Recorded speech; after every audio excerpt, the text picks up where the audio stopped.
order.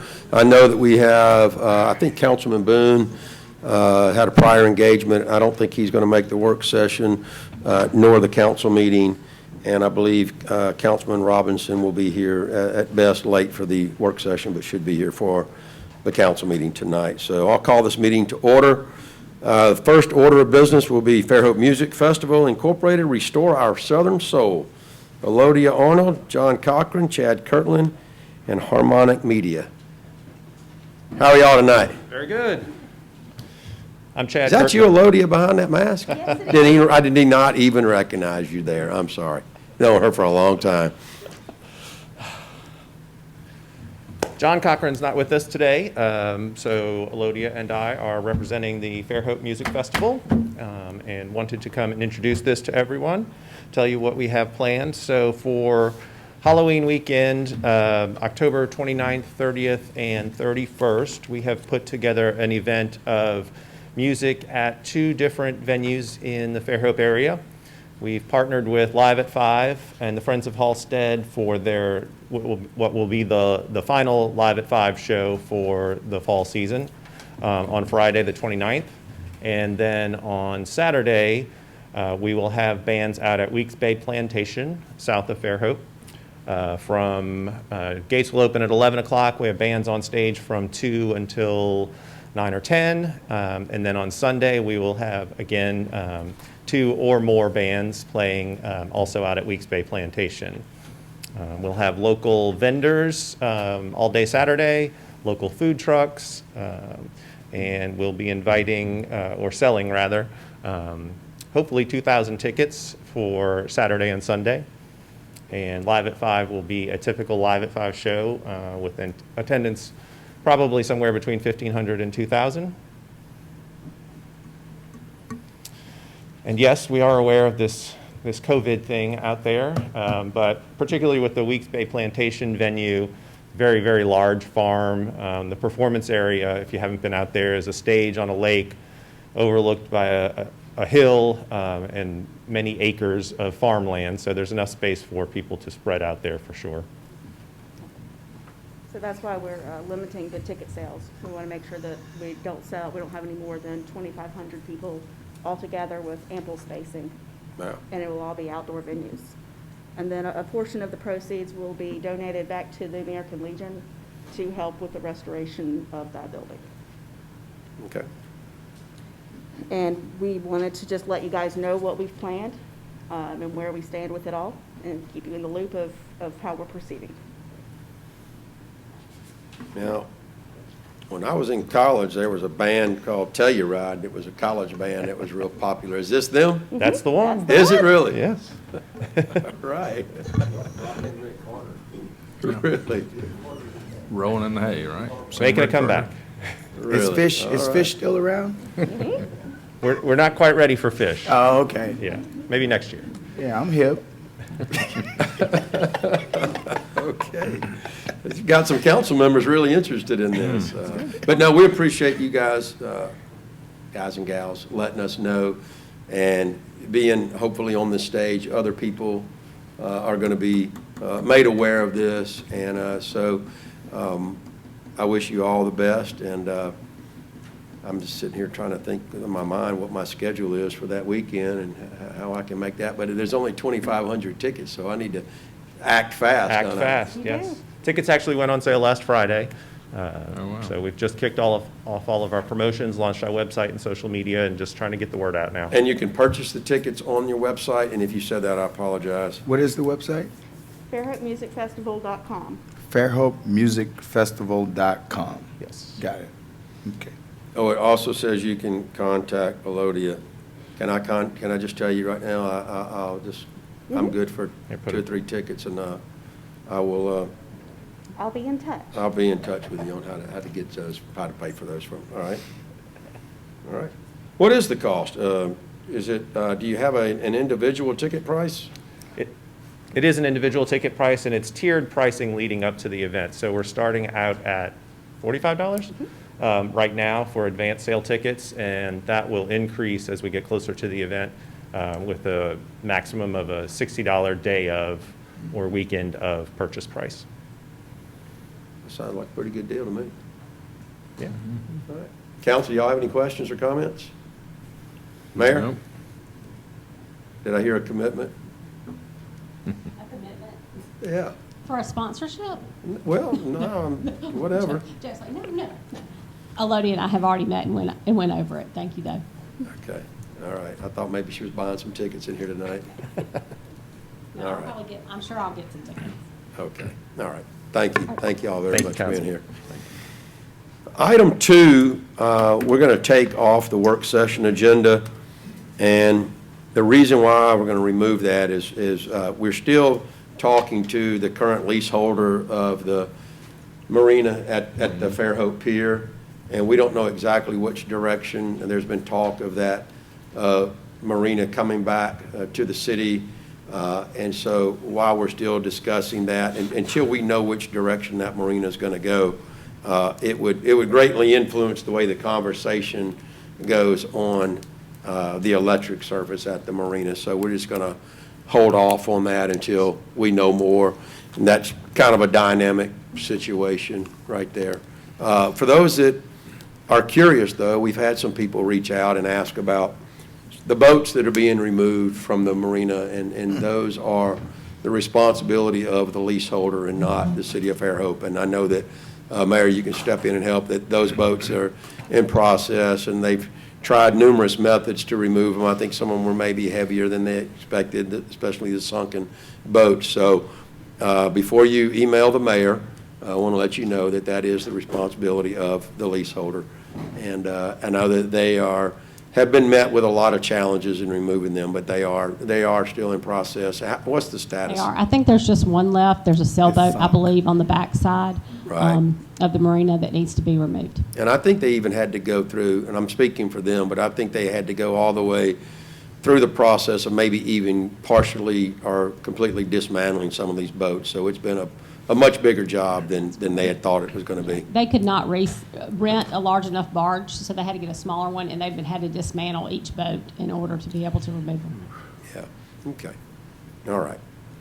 Thank you. But more to come on the marina electric service. And council members, I know that there may be a line item or two regarding that, but we just don't know what that's going to look like in the future as far as, how much, services we will provide. If we were to take it over, it's probably going to be more of just a day trip type thing, stuff. So, all right. Item 3, update on the Restore Act Sewer Project. Mr. Andy Bobie. Good evening.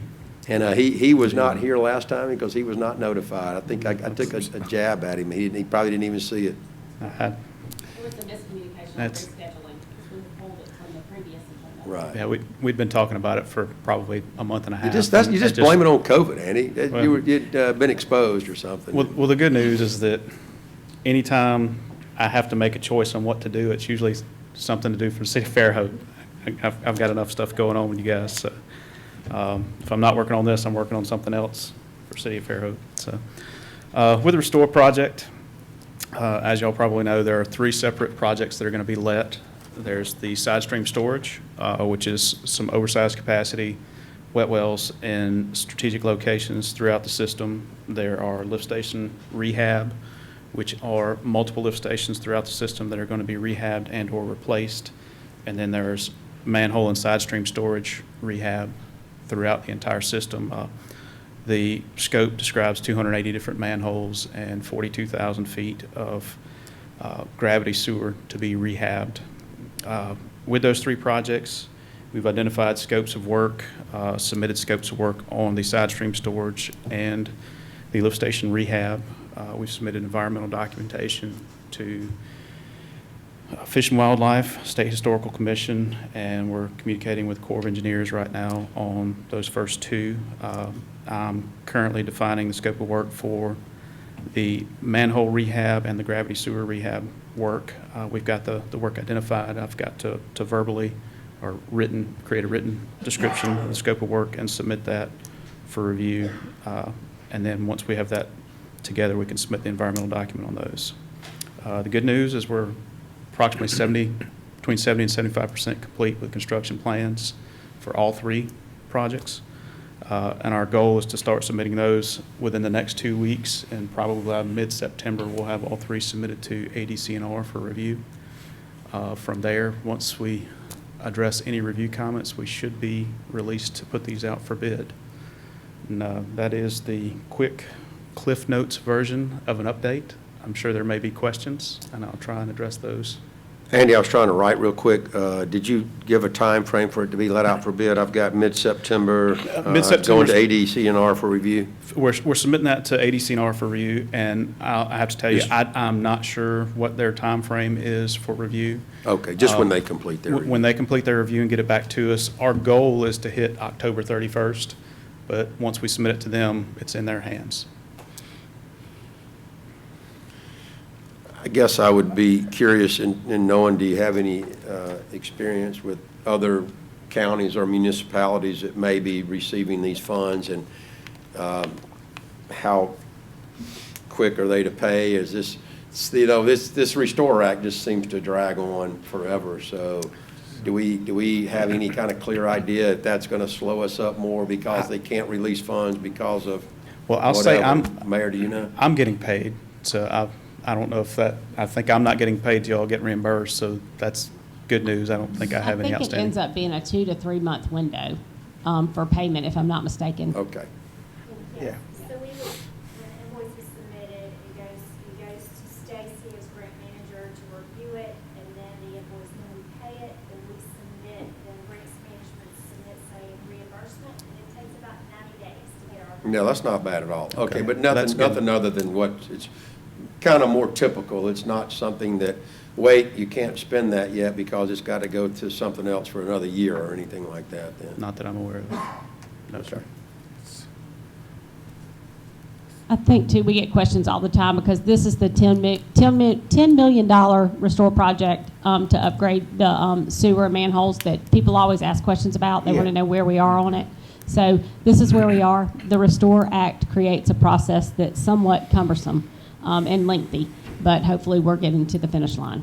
Andy, can you give us, since there are 3 projects, can you give us, or for the public, an idea of the 3 projects, how much of that, percentage-wise, of that money's going to each of the 3? Are they fairly equal buckets? It's fairly even. It's just under $3 million roughly for the side stream storage, which is 3 major lift stations that are getting upgraded with additional capacity. There are 6 different lift stations in the rehab project where a couple of those are being completely replaced and the others are just being rehabbed. The infrastructure is being pulled out, wet wells being lined, replacing all the piping, pumps, things of that nature. And then the last piece with the manholes are all throughout the city. We're trying to address the places that have been problematic in the past to try and make sure we get those pieces covered with the money that we have right now. In the side stream, you said how many? 3?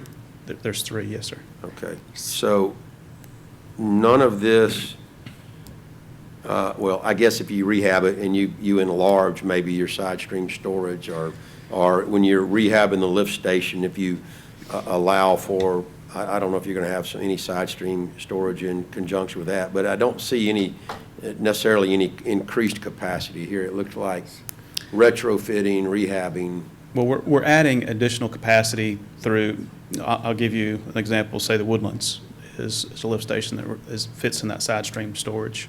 It's got roughly a 12 by 12 square wet well. It's about 15 feet deep.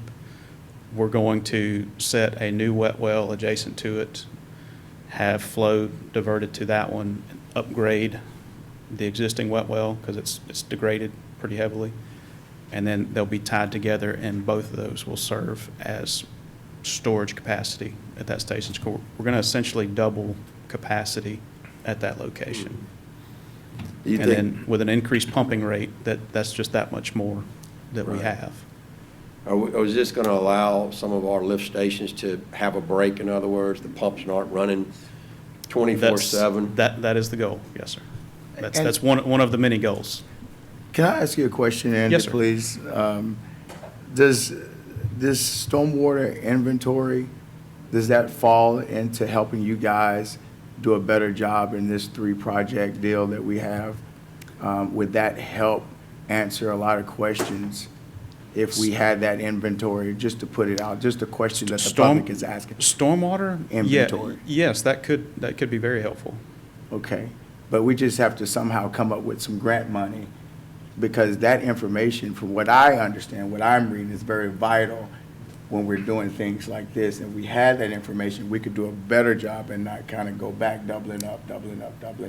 That's the question. Is that? In my opinion, anything that y'all have record of, any inventory that you own, from buildings to air conditioners to streets to drainage to any of that information that y'all have on hand is absolutely beneficial. That's what, okay. Well, I could ask, Jason, just as an example, have we gleaned anything from the Church Street project? Have we uncovered stormwater infiltration into the sewer system there? No? Not yet? Okay. But it's out there somewhere, we know, right? Yeah. Do we have a suspicion of where that is now? Yes, we're working on that daily. Right. Okay. All right. I was hoping we'd find a smoking gun there. That's a great question. That's what you're talking about, right? I'm talking about, just seeing where, when you do, you can put a plan together to do a stormwater inventory, and it kind of answers a lot of questions. Yeah. Well, we have, most of our problems seem to occur when we have storms, and Right. if you can That's- solve the freshwater infiltration. That's what I'm talking Your about. pumps, your side stream storage, your lift Right. stations are not overwhelmed. There during you events go. When everything seems to fail. There you go. That is the goal. Okay. Where are the other two side stream locations? Twin Beach Okay. and then Quail Creek 1. I Okay. don't know if y'all know exact locations of where those are, but Not exactly. it's about Close. 500, where Twin Beach turns and goes south, it's about 500 feet south is where it's going to be located. And then Quail Creek 1 is, I think it's Bunker Loop and Quail Creek Drive. It's about 100 feet or so back towards 181 is where it's located on the south side. So let me ask you a real broad question, and it kind of is in relation to some of the side stream storage as it relates to other issues that we have with our infrastructure. Would it be reasonable to, well, if we were to let this out for bids at, let's just say, October 31st, how long would it take? Are we going to take on all three of these simultaneously? Yes, sir. And how long could we anticipate these lasting? It seems like the 42,000 feet of gravity sewer may take quite a while, but the Substantial. others that are more centrally located, just simple locations, could those be completed in a year's time? Potentially. What the problem with any of this work right now is going to be getting the materials that we need.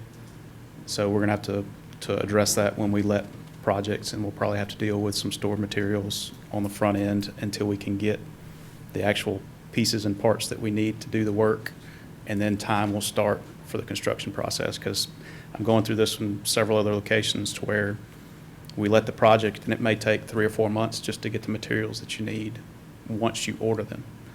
And that's a global problem from what I understand right now. But most of these types, I believe, of like whether you're talking side stream storage, all that stuff's mostly U.S. made, right? This is not something you put on That's cargo correct. ships It's and where- ship from China. It's made somewhere, probably in the southeast. That's right. It'd be your pumps and your electrical components, things of that nature that may take an extended period of time. Okay.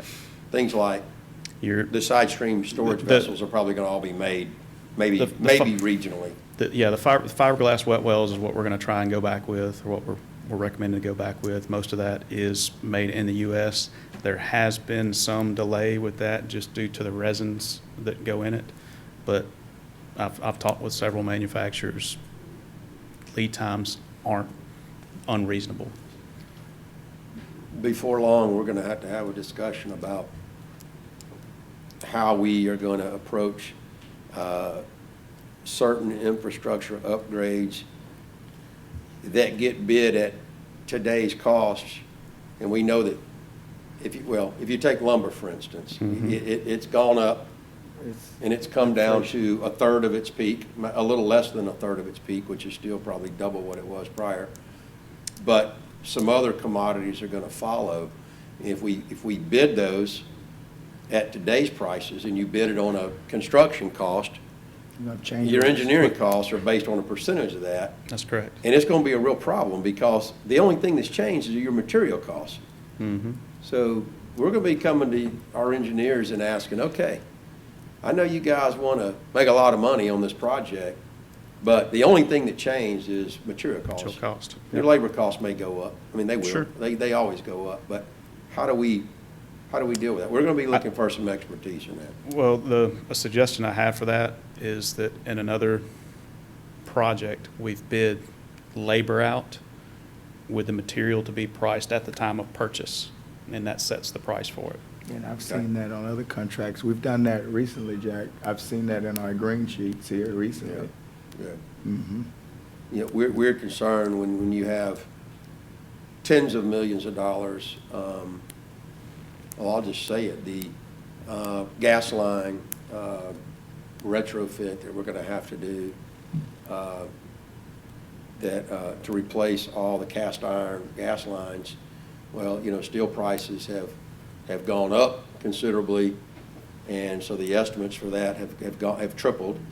And I don't think it's fair to pay triple the engineering cost when the only thing that tripled was the material cost. Sure. And they're going to come back down, and then so we have two things: how do you handle the engineering costs, and also how do you time the market? Absolutely.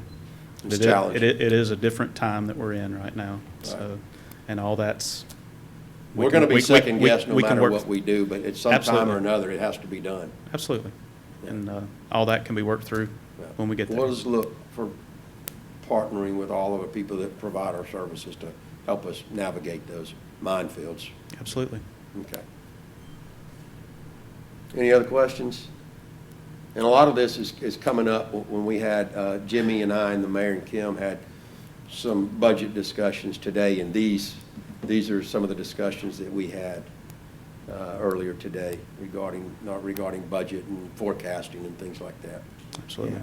We're doing the same thing right now. That's Just right. trying to figure out how this is all going to play into how next Right. year budget looks, so. Okay.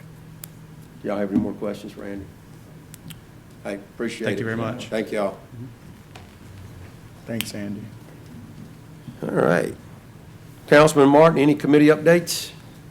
Committee updates. I have some. The rec board, we met, Jack was there, and myself, and Coach, I call him, Charlie Williamson is the president now, chairman. Had a couple of things come up as far as we're still working on separating the private from recreation for legal purposes. We also have additions coming up or vacancies coming up that we're thinking about as far as adding to the rec board. Also, if there were some public ideas that we put into play, thank you, Jack, as far as gently used equipment for kids. Sports are pretty expensive these days, so the city is so graciously allowing the facility, our rec facility, to be a place that for all sports, if your kid has outgrown their cleats or their pads or their volleyball equipment, all the sports that we can drop them off, and Pat is helping with that as well. All the logistics, I guess, will pan out as it happens, but we wanted to go ahead and put that in play and let people know in our community that please, if you have things available, gently used, please donate. And there are kids that are deserving and would use those items instead of just trashing them or throwing them away. Fairhope Advisory Board, one of the things that was brought up in the Fairhope Environmental Advisory Board, we're coordinating. We're still concerned about the the SB 107 and coordinating with the Wetlands. And I think Kim is on that with the EAC. I think that's very, very important since that's outside of our corporate, but most of our wetlands are outside of our corporate. So we're in communications with the county on that, which is very, very important to myself and each of us. And also the stormwater inventory that I brought up. I think Jim Horner called me personally. And he wanted to talk about it. And we're working on our sewer, but I think it's vital for us to have all the knowledge that we can to do it right the first time, so we're not retrofitting things, going back and paying extra money. So I agree with him that a comprehensive plan as far as stormwater inventory would be something, if we can find the grant money, that would benefit our community as a whole. That's all, as far as my committees are concerned. Well, Jimmy, before, so I don't forget, I want to address, it's kind of you to thank me, but that's Corey Martin's idea to come up with the closet for the gently used sports equipment. So you deserve all the credit for that. And Don't do it. I know you're being humble. Yeah. But Pat, do we have a location in mind? We'll put that on the city's website or whatever. I didn't encourage everybody to. It's already on social media. All right, it's already out there? That's how much I pay attention to social media, I guess. But a lot of people do, and I do occasionally. So thank you for doing that, Pat, and also Councilman Martin. But yeah, Yep, Corey and- Martin brought this to the record. And Cassie Morgenstein, she's one of the mothers that will help. I don't know if everybody all know Cassie, but very good person. So she's willing to help as well. So we have people in line to help with this situation. So if you have anything, please donate. Councilman Conyers? I've got a couple of library updates. First is that the library is working on contracts for construction docks with Mott McDonald. Hoping to have those by the end of September to bring to the council for review about the build out of the second floor space that we've reclaimed, I guess, after the lease ran out. And the other, I wanted to just thank Martin Leno. Martin rolled off the library board last Monday night, and he had been on the board for 21 years, was actually appointed by Jim Nix. So not to date Martin or anything, but that's a lot of that's a long service. He's done a great job. God bless. He's been there so long that we're actually planning to have a retirement party reception for him. That's awesome. Monday, September 20th at the library. That's going to have to be reassessed to every couple weeks, unfortunately, Yeah, with COVID. due to COVID, just to see if that's still a reasonable timeline. But just want to say thank you to Martin. He's going to be missed. Touche. I think Corey covered recreation. Just add to that, when we're trying to come up with some rules for the use by private organizations versus public use, it gets difficult. And every time you think of an example, well, then how does that affect the other sports? You may think of how it affects, soccer. Well, then how is that going to affect swimming, or how is that going to affect baseball or softball or you name it?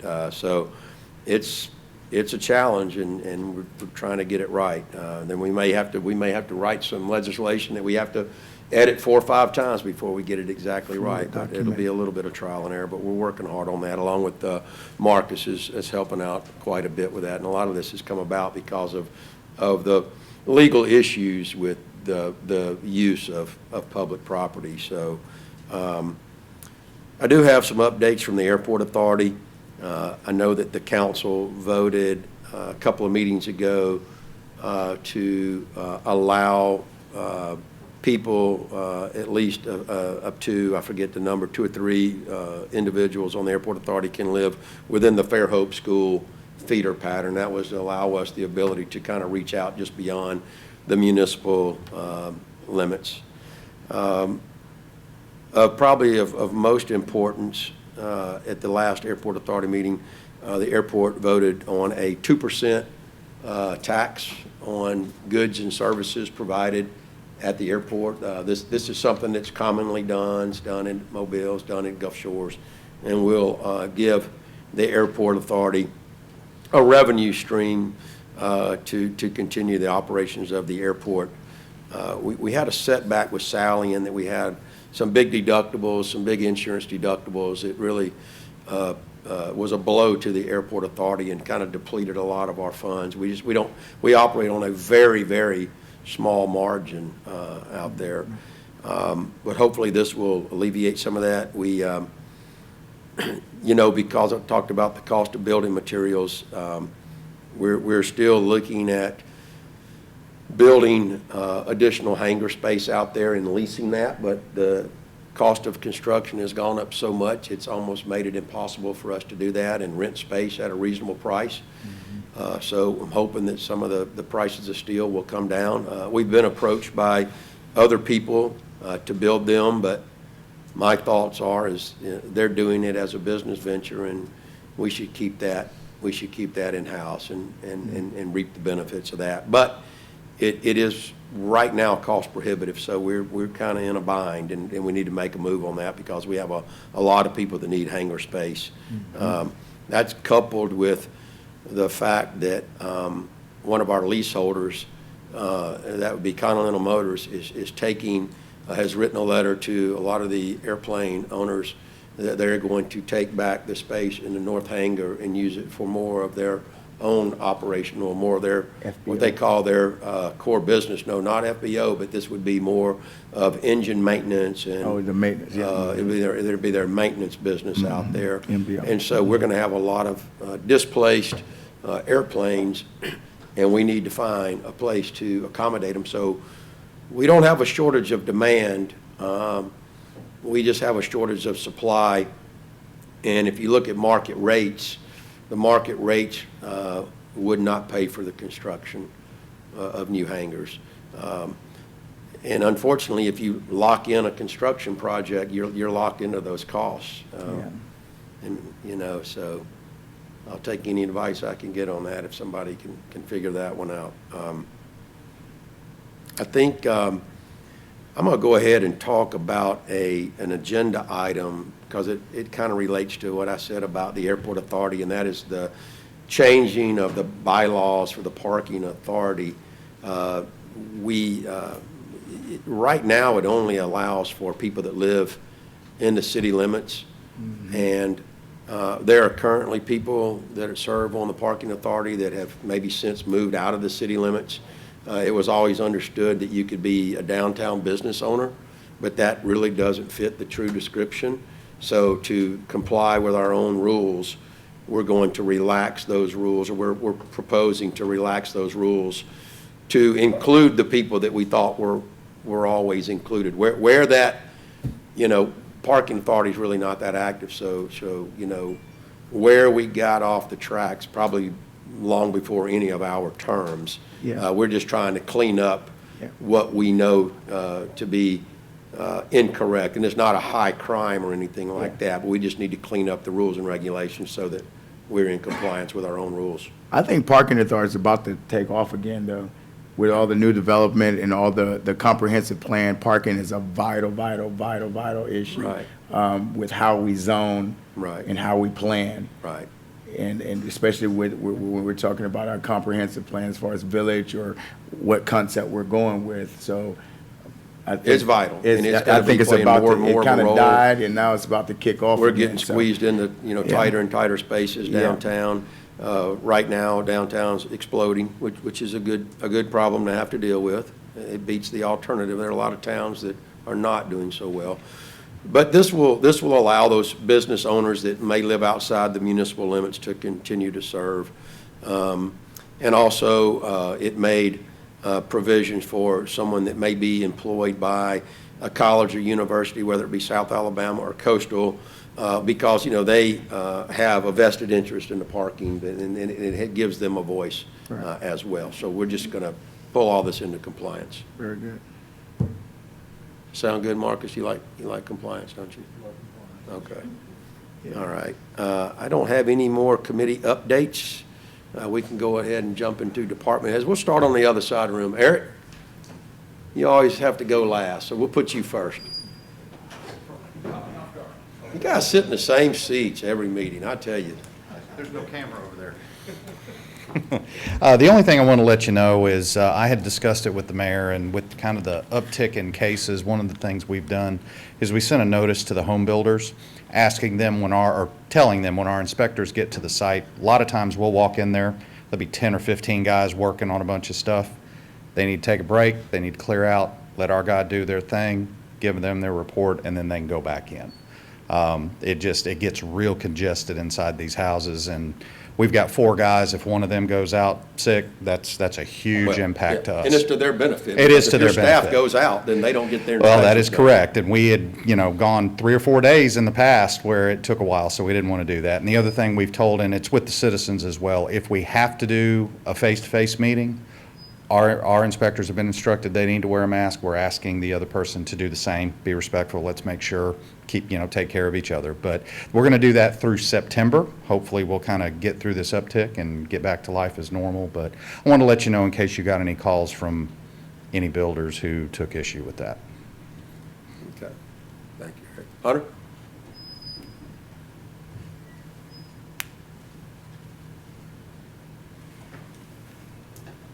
Thank you, Councilman.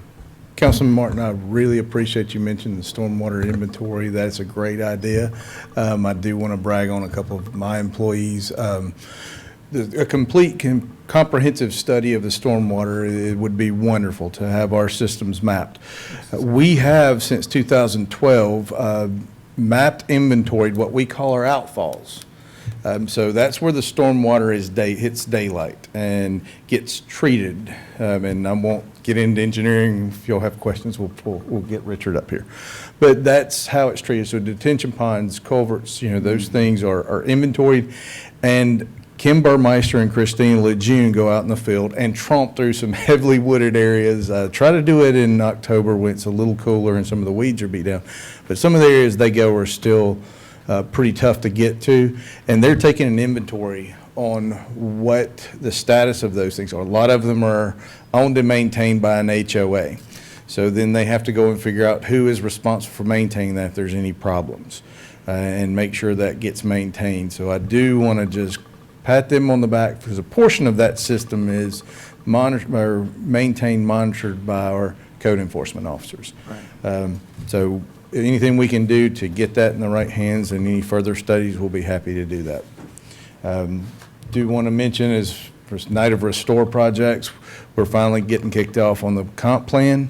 In September, I think will be our window and first public meeting. Hopefully you'll be seeing something about that this week where we can go ahead and start getting some publications out there. And really ask y'all, you get asked a lot of questions of what is the vision of Fairhope in the future, and everybody's got an opinion. This is a time we'd love to get those people involved. So anyone y'all see, that might have an interest, one of the goals I think we have is to have kind of a list of people interested. So anytime there's a meeting, anytime there's a conversation to be had or input needed, we can reach out. So if y'all have any names, we'll be happy to start taking those and get a tool for including other new people out there.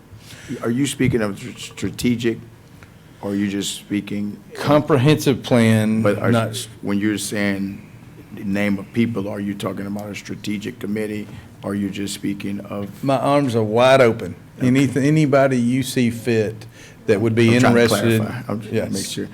All right. Yep. Okay. We're working on more of a steering committee. A steering. strategic That'll committee. be something we'll Okay. look at, and that'll be strategic to try to get a broad All right. spectrum of This is everyone. outside of that, is what you're Outside talking of about. that, Just making sure. Okay. very good. Anybody that would like to come to public meetings, that's Very the good. most critical thing. I really hope we can get input on the front end and not just the critics 2 years down the road when we propose something, because I would really like to have those opinions on the front end that we can address in the comp plan. So instead of, And the meeting in September will just be the first meeting. There's Yes. going to be a series of meetings, different locations throughout town. They'll be well publicized, so this is just the first initial meeting to talk about the process, but there'll be additional meetings too to just talk about the comp plan itself.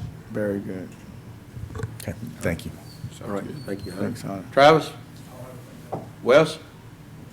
anything. I would just say to continue to pray for Terry as he is improving, but not as quickly as he probably likes. I won't go into details about that. And we are conducting business as what we think normal is today. But gas department is carrying on with our day-to-day operations. So if you don't have anything for me, that's all I've got. Okay. Thanks, Wes. Thank you. Jeremy? Is that Bobby? I barely recognize you. Master, yeah, I can't see anybody. Jason? I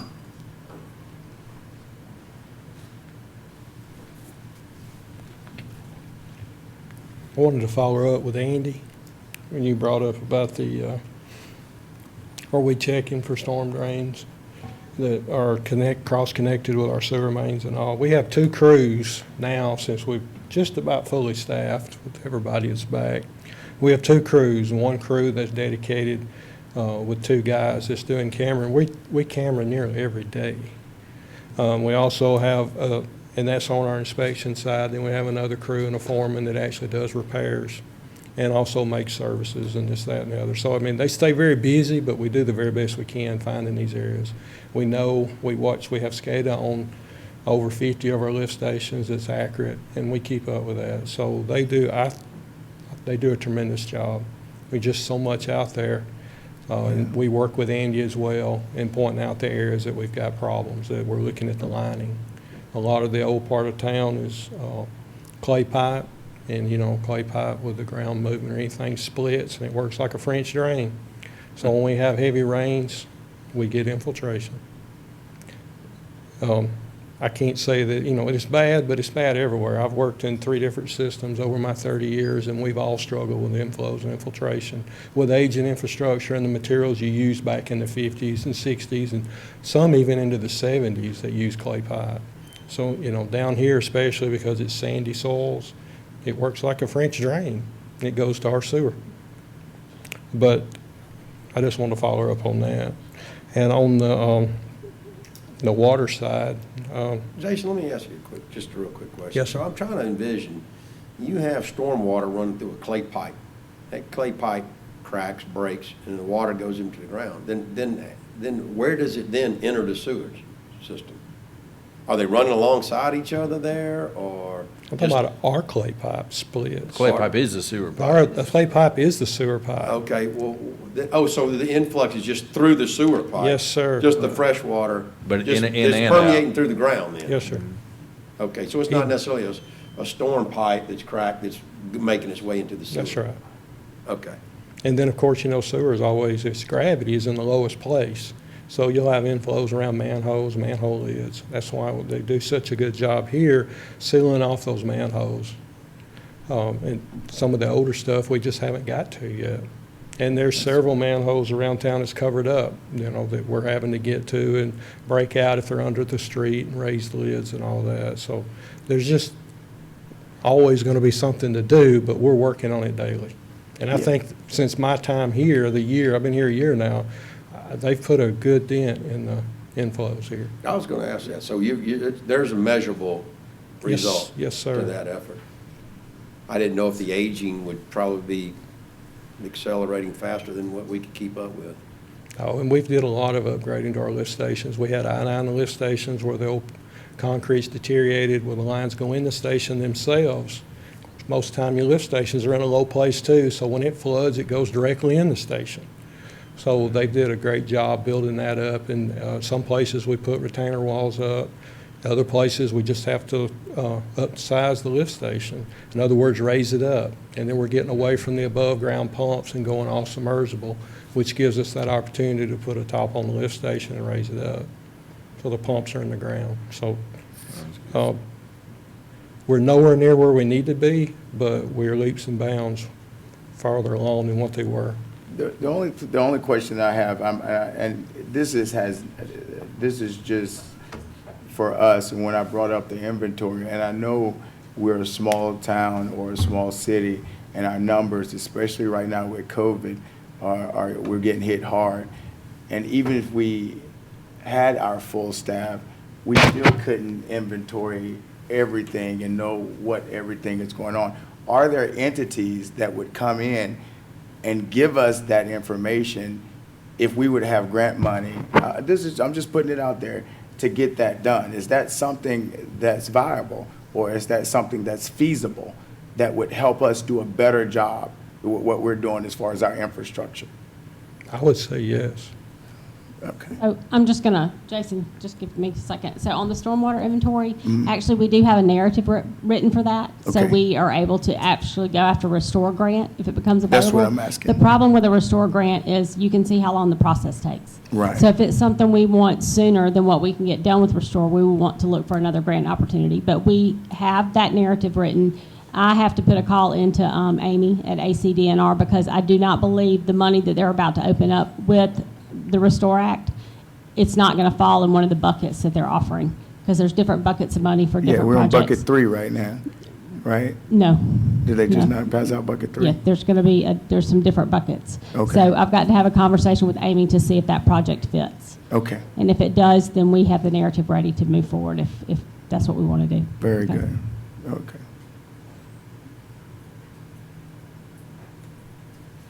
On sewer. And we're still in the engineer and design stage on Valley Lift Station. The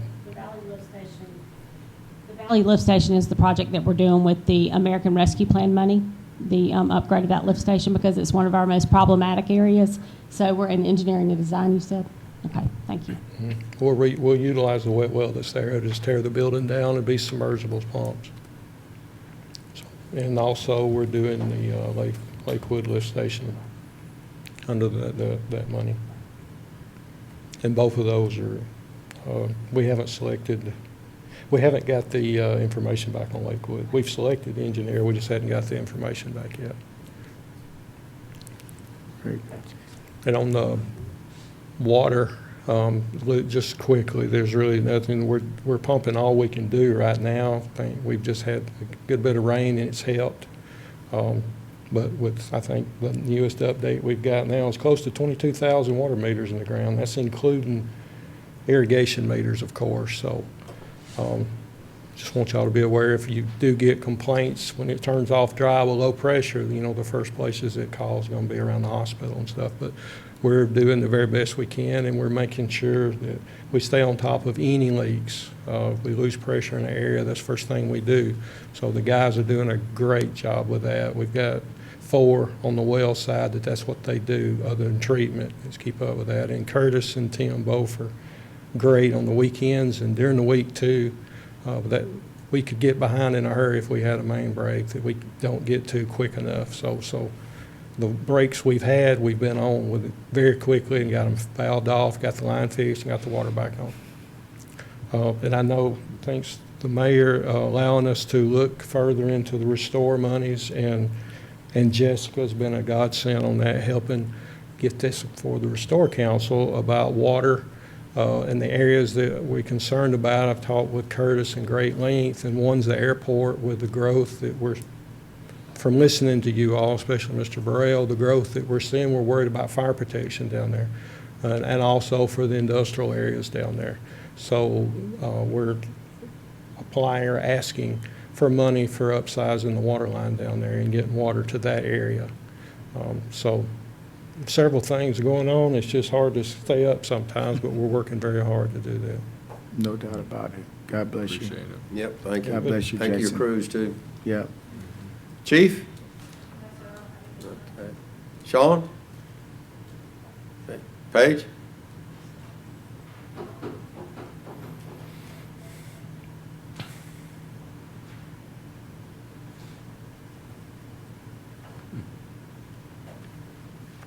Good evening, y'all.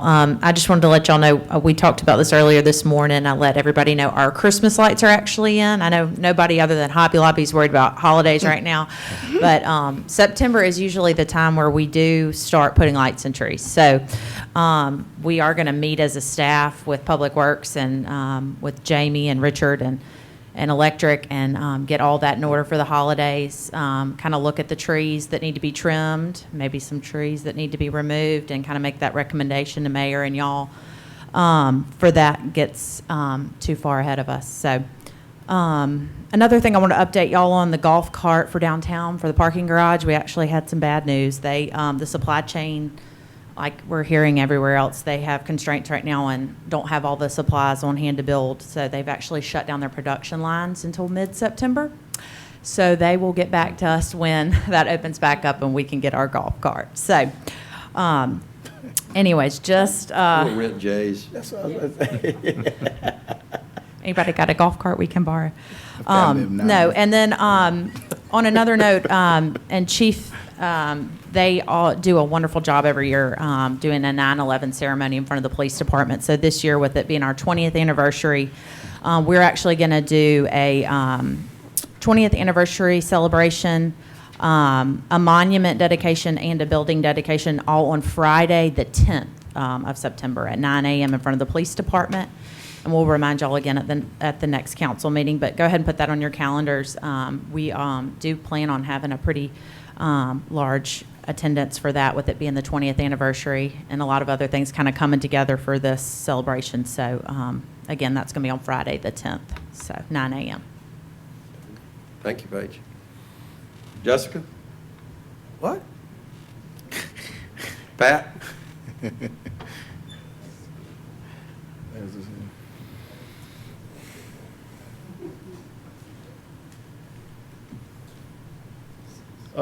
First, I'd like to thank you guys for being at our rec board meeting. I think it's wonderful that you guys take time to do that and be a part of what we have going on in recreation. Corey, your idea with the closet for the needy is a tremendous idea, and we have cleaned out an underutilized closet within the rec center. It's in the breezeway in between the two gyms right next to our nursery. And so my staff is briefed on how we want to receive people coming in the building and be able to show them what's available. And so I think it's a great thing, wonderful idea, and we're happy to be a part of it. Obviously, we have a lot going on in the stadium right now. I would say the brick masons are about 89% done. Maybe with a good day tomorrow, we'll be able to make some headway and get them out of our way. We still have a lot of cleanup to do. The video board company is there now as we speak. And there is a meeting in the stadium tonight with all the players to do with the video board from the school at 6 o'clock tonight. So with your blessing, I would like to leave here early and get back for that meeting. If that's possible, they asked me to be there. And I want to make sure that they don't claim ownership to Pirate Nation Live's booth in the press box, which they're after now, so. Jack won't let that happen. Yeah, I know. You didn't hear me. So, anyway, that's where I'll be headed, if that's okay with y'all. Very good. Any questions for me? No. Thank you. No, thank you, Pat. Thanks, Pat. All right, Richard.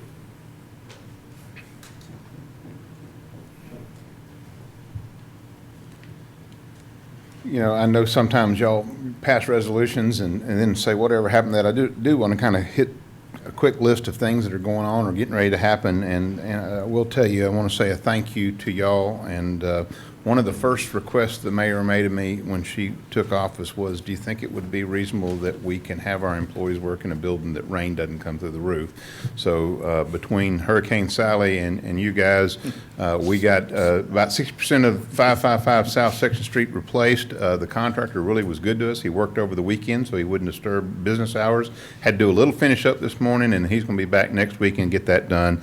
So, and also as a general, just kind of doing it piecemeal, but getting it done.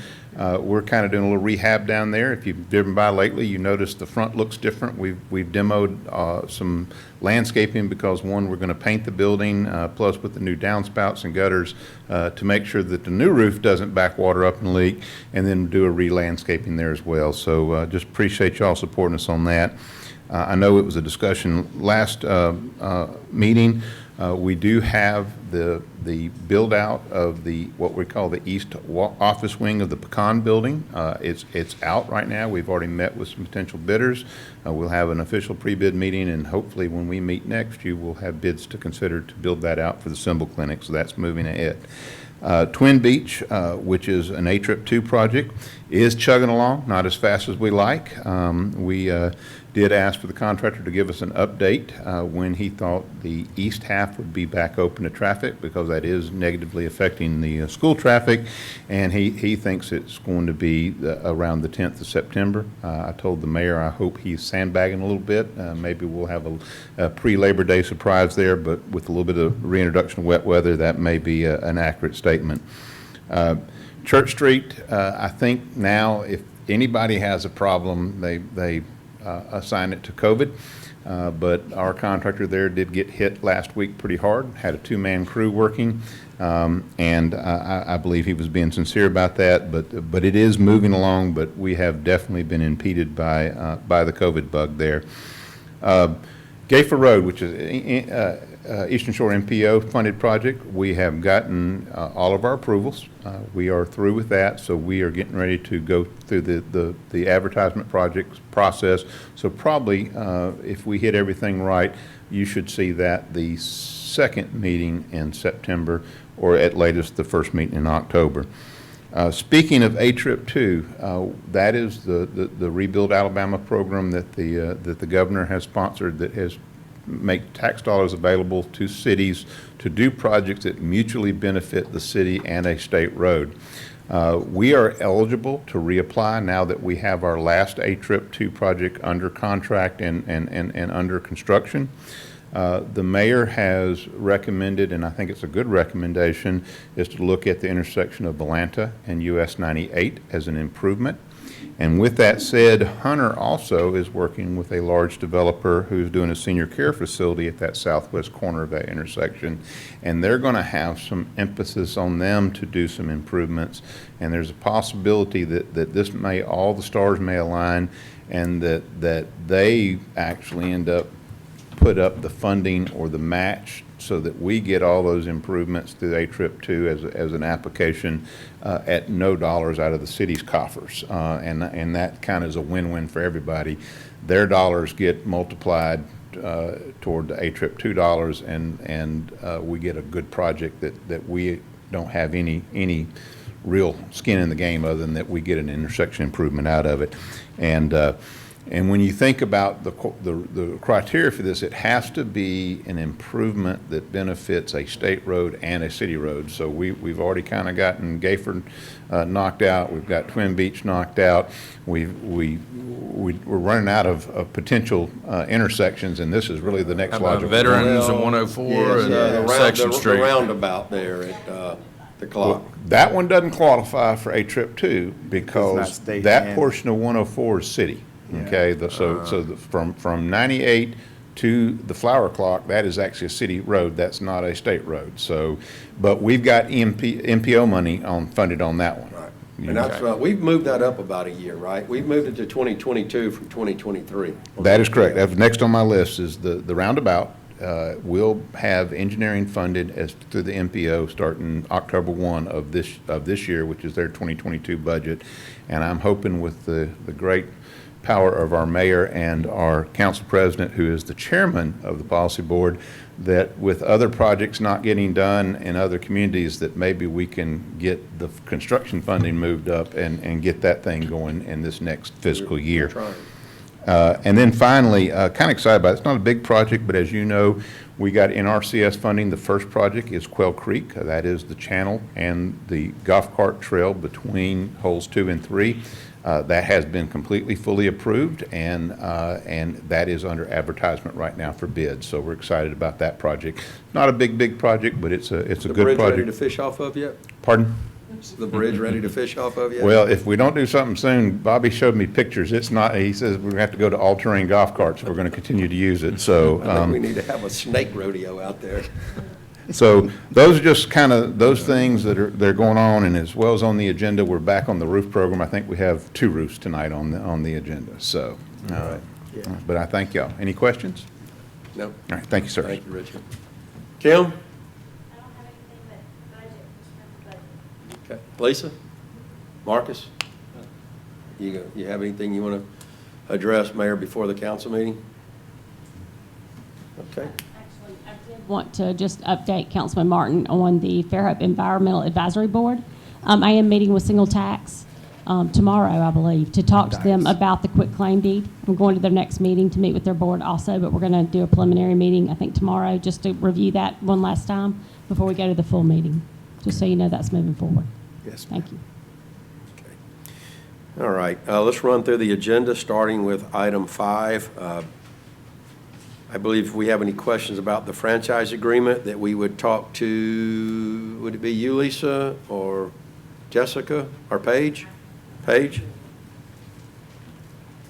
I'm going to wait for the meeting, but I did have a phone call about that today, and it's the first comments that I've had on that, good, bad, or indifferent. So I had promised the lady who is not going to be able to make the meeting that I would at least bring up her concerns to the council. Item number 6, Jeremy, this would be you if we have any questions about that. Okay, sanitary sewer design, I think that would fall under you, Hunter, Jason, if anybody has any questions. I think it's just some design standards, this is some red tape, right? Okay. Item number 8. Richard, this would be you if we have questions about that. Yes, sir. We workshopped this 8 and 9, and the road acceptance, and the county did their part, and now it's our turn to do our part. What, did we just talk about it so much at the last meeting? I felt like it was on the agenda. We never, No, we work sessioned it to make sure that y'all had a comfort level. Okay. And the county had to press a resolution before we could present you an ordinance. So this is just the next step. okay. Is there any rush if we just introduce this and have the first read tonight? Is there any rush on it? No rush at all. No, sir. Okay. All right. So that covers 8 and 9. Do you have any questions for Richard on that right now? As I understand it, it's roads that are either side of which is City of Fairhope property, both sides in both cases, correct? Okay. And it's just taking over the streets, putting it in our city limits, and we'll also be taking over the maintenance. And they're gonna resurface that portion of Main Street before it, as part of the deal, so. Nothing needs to be done to Nelson Drive right now? Just resurface it. Okay. All right, item 10, the parking authority amendment for the membership qualification and terms. I mentioned that in my comments earlier. You could ask me or the mayor if you want to discuss that during the meeting. Item number 11. Mayor, who would be the best to discuss this agreement and ask questions of? I'll be happy to. I think Marcus, you worked a lot on this. Marcus, would you mind giving us, a quick, Please. 2-minute overview on this right now before the meeting? Chris did the majority work on it, right? Well, I can describe it. It's the property that wraps around the west side and goes around to the south side of Walmart and doesn't quite come all the way back to 181. We carved out the outfall, which I think we were concerned with liability, future liability from the outfall from their retention pond there. They have quite a large retention pond. And I believe that, with that big corporation, it takes a long time to make a revision to a lease and require them to have in the legal language that we require in the state of Alabama. And so we have to wait for them to respond, and then they want certain things in there, and it's just taken a long time. This has really been, been going on for probably over a year. And then there were some requirements for a police precinct, which, we couldn't just throw up a police precinct overnight. We told them, well, we have to budget for that expansion. And so that was another reason that we needed to actually maybe get some of that changed, some of the language changed that gave us more time to do what we need to do out there. There was a bunch of stipulations too about using their closing agents versus using somebody here in the city. There was just a lot of particulars in it because it was a corporate document that, and they're also, their attorneys kept changing. That was another thing that slowed things down, is every time we would get one revision to them, then they were using a different attorney. So it took quite a few times going back and forth to get this right. Right. And I know that Chris has been through this Yeah, numerous times. For example, Councilman Martin, one of the stipulations they typically had in there, or that they have in their standard corporate documents, you can't use the land for detention facilities. Right, that's But what I yet- was about to, I knew when you Right, said that, I'm like, I read that You today. read that correct. So. But the whole stipulation is, at some point, we're going to be putting a precinct out there. Right, so. And so there's issues, how do you balance those two, and what are they calling a detention facility? But we've got all that stuff worked out.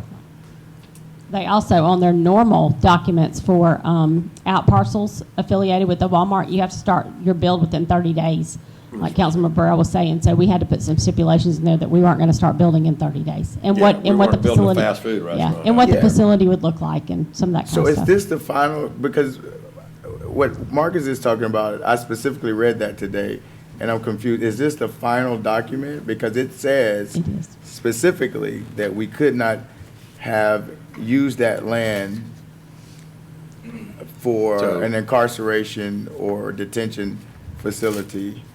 Well, we and I will was not. worried about- We won't be detaining people there. We won't use There- it there will as be a no holding jail cell. there. There'll be No jail. no holding But cell. we can or put the anything. police.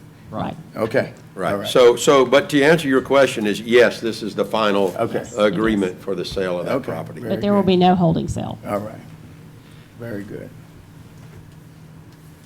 Were there any other sticking point? I knew a lot of this was just legal terms, and Yeah. of course, the build-out of that, as we can't possibly react that quick. No. Okay. Yeah, I read it. Mainly it's the timeframes, and then that detention issue was. Yeah, that's what troublesome stuck out to begin with. me. Yeah. Okay. Item 12 is a resolution authorizing the mayor to execute a consent letter to the modification of antenna facilities at the PCS site, the T-Mobile site. And I believe that is just to authorize the acknowledgement and consent letter, and that's followed up by item 13, which is to authorize the mayor to execute a second amendment to the site agreement between Fairhope and T-Mobile. And this has gone through our cell tower consultant, and I believe that they are going to be paying us an additional $500 per month to compensate us for the addition of some antennas that's at that site. So, Lisa, you're looking at me. What am I leaving out? They're two different sites. Pardon? They're two different sites. Oh, they're two different sites? Well, 578 no wonder you were looking at me Nichols so Avenue funny. is the one They're that's- both T-Mobile, so tell me then the consent letter then. That's County Road 3. But what does that They're specify actually switching then? out the same types of antennas. They're not building it any bigger. Okay, so there's no addition, so it's consenting to allowing them to do that. 578 Nichols Avenue is the one that they're building larger, and that's the $500. Okay.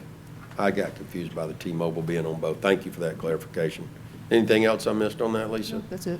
I do, this is something, and I hate saying it in a public meeting, but I'm going to do it anyways, to all the department heads. Anytime anybody approaches you with a company that has a contract with the city of Fairhope and wants to talk about the use of facilities, your reply needs to be, I need to take this to the mayor, and this needs to go to our consultant.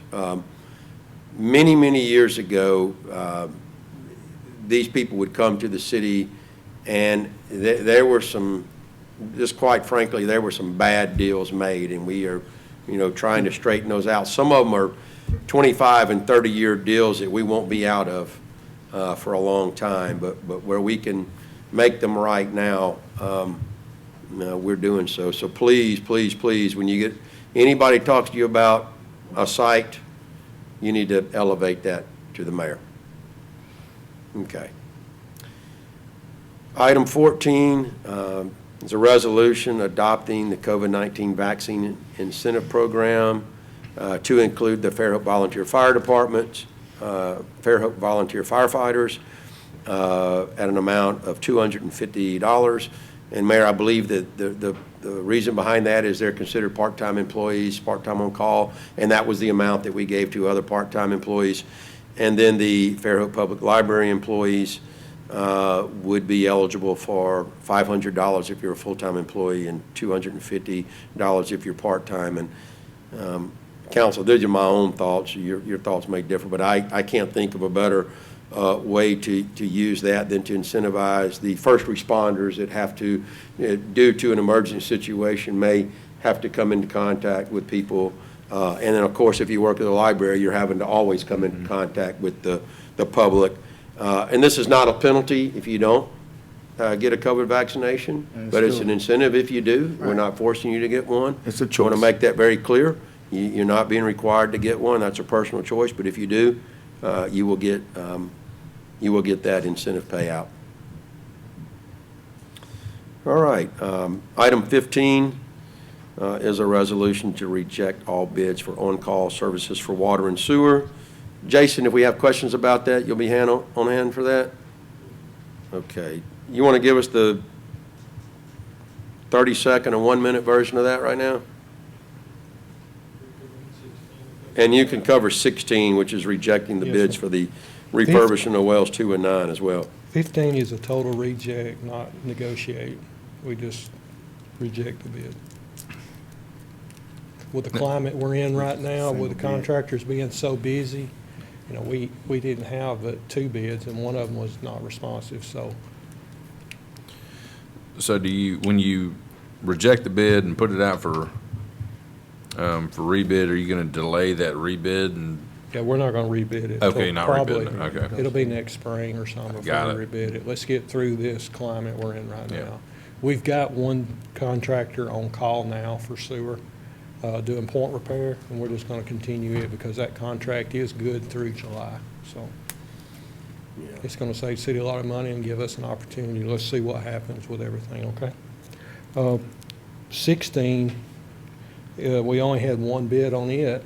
The well folks that are down here are extremely busy. We met with all of them when they looked at it, but they couldn't meet our time frame because when we pull one of these wells, we had to put it back immediately. You know, we had to have everything that was needed to go back, and they just didn't want to do that. So one bidder was from North Alabama, from the Birmingham area, is their home office, and I'm very familiar with them. They're a good company. Yeah, but So- they were 70,000 above what we had estimated. Originally, they Right.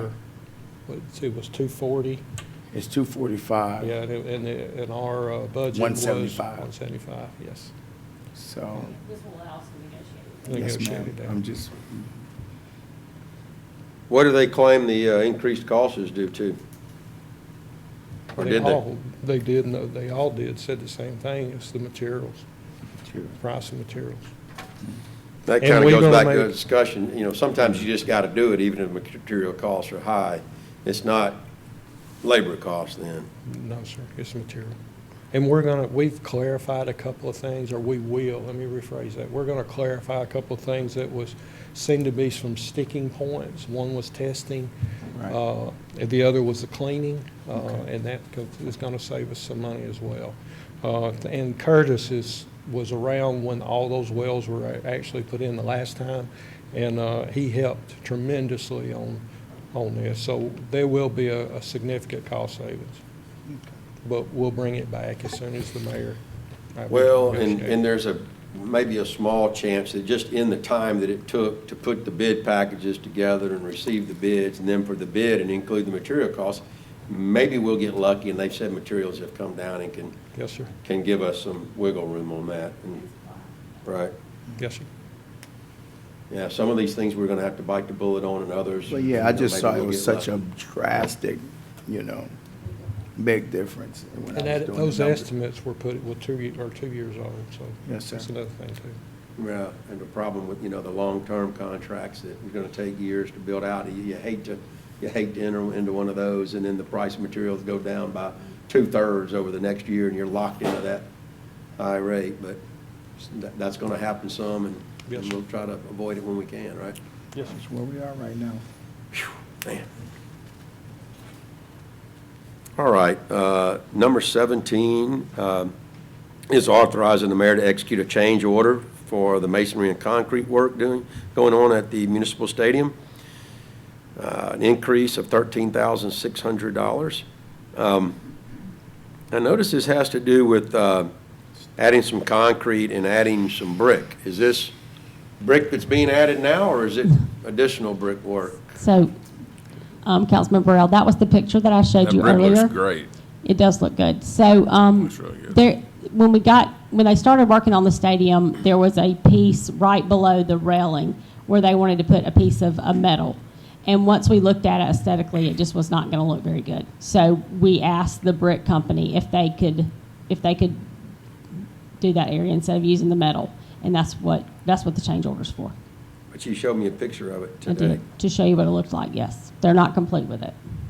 So But they did it before we approved the expense. They still got to do the gap where the. yeah, they still have to do metal the gap. The biggest area is the gap in the back underneath the railing.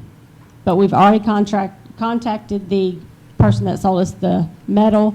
They're going to be able to take that back and give us a credit except for the freight. I like it. It looks good. I'm questioning the order in which this was done, I guess. Unfortunately, we are in a time crunch. No, It's I'm the only wondering, excuse that I Have have. they laid brick under this that we haven't approved? They have laid brick under that you have not approved. So who authorized that? Did you authorize that, Mayor? Yes, in consulting with staff, yes, I did. We can't do that. Well, I understand that. But Well, we again, can't do we that. were in a time crunch. Doesn't matter. Okay. What do y'all think, council? I don't think that we can have a city in which work gets authorized before the payment has even been approved. No, but I think we do need to move forward and. What if I go do out this. and ask staff I want something built at a cost of $20,000, and we go off and do it? Y'all care? Yeah. Wish everybody should care, but, yeah, I think there's an order to things, but, I guess we're not gonna make it a habit. That's what I would ask. Let's not make this a habit. That's obvious that we would not make Doesn't that sit happen. well. Yes, ma'am, I'm trying to. Yes, it's obvious, I mean, Yes. it's needed to be, a decision needed to be. All made. right, at a very minimum, and we do this from time to time, come to us, take a straw poll and say, do you Yeah. support it? So in the sake of time, Right. we can have this done. And it's not uncommon to come back in hindsight, yeah, we started, but we all knew about it. Correct. Okay, that's fair. And then that way, you can say, yeah, technically, but I got a verbal okay from the majority of the council. And then you can, I think it's a bad precedent. I'm sorry, I'm just being honest. It's a bad precedent. We need to avoid that every time we can, because that can be a really bad habit. Yeah, and I don't think the mayor's gonna make anything, just on record. I think she's gonna do she's not gonna do anything extraordinary. But this is aesthetics, though. I mean, Right. this is not something that Right. necessarily, this is somebody's personal choice. Yeah, yeah. All right. All right, number 18 is award a bid for the covered slip roof and framing repairs at the Fairhope docks. About $33,000. I think that just speaks for itself. That's a really good price for that roof, I believe. And our insurance check is more than that. That's a good thing. All right, and that's covered by insurance. All right, item 19 is award a bid for the Nixon repair and replacement of asphalt shingles and the roof. Is that also covered by insurance? Yeah, our check is double that. Ah, don't be telling that out loud there. Well, Paige has got it on the list. All right, very good. Item 20 is a resolution, the Fairhope vote to procure services to recable the 35 total drops, okay, I got it, of Cat 6 cabling and accessory for the wastewater treatment plant. Unbudgeted at a cost of $14,627. Jeff, is this, you want to address that?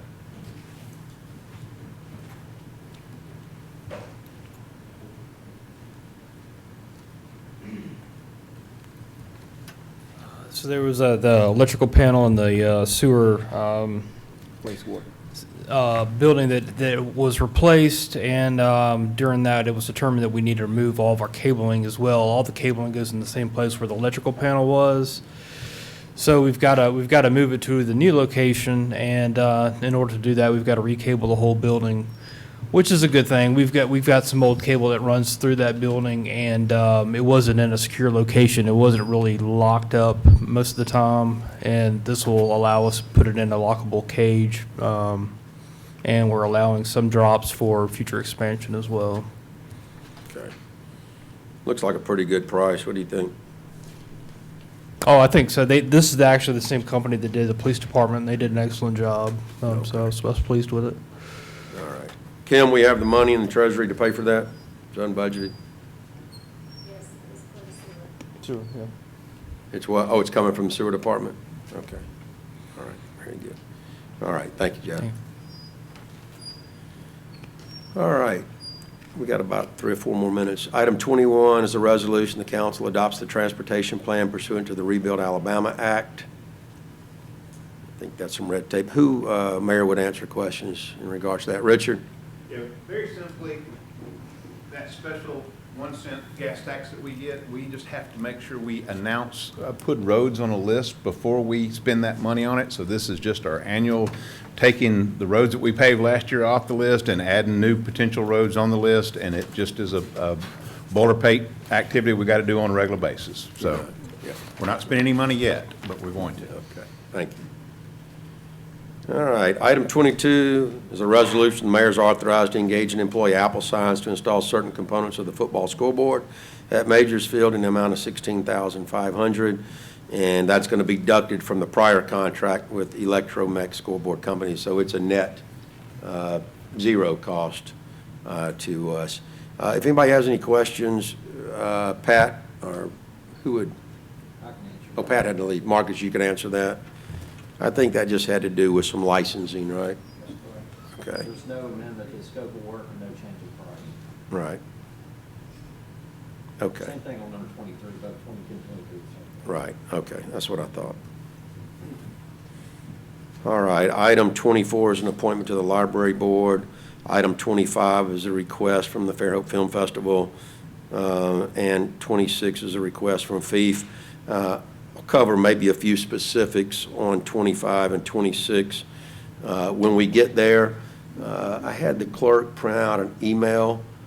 Yeah. I need to look at item 26 and just make sure some of those specifics are in there. So we may just kind of add some of this language to the request. While I've got another minute, just a couple of things that typically some of these larger events, they will ask for the security fees to be waived, and we have in our ordinances, we're not even to be asked that those be waived. So anything that's a direct labor cost, we typically don't waive. You know, if somebody wants to use barricades and things like that, we typically always grant that. But or if they want to put up banners in both of these cases, we certainly allow that, and we can allow, you know, uses of parking spaces, and of course the streets themselves we can allow, but anything that's a real cost, such as, you know, wages or cost to pay officers to be on overtime, we don't allow them to be waived. Cannot. So, does not allow to be waived. And then item 27 is an application for a special events license. Let's go ahead and adjourn and try to start back in about 5 minutes if we can. All right.